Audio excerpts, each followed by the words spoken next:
महारानी सीता को इसका प्रमाण देना ही चाहिए। प्रमाण की क्या आवश्यकता है?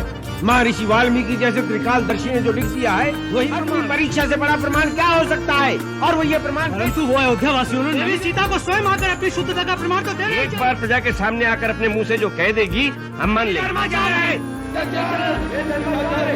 मैं श्री रघुनाथ जी के सिवा किसी दूसरे पुरुष का मन से भी चिंता नहीं करती। यदि ये सत्य है तो आज भगवती पृथ्वी देवी मुझे अपनी गोद में स्थान दे।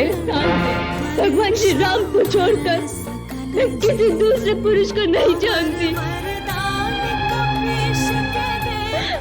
मेरा कहना यदि सत्य हो तो भगवती पृथ्वी देवी इसी क्षण मुझे अपनी गोद में स्थान दे।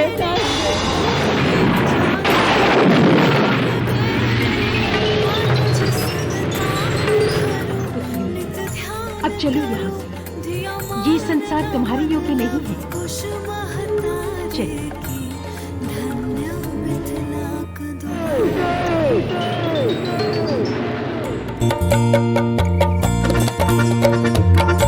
जयति जय जय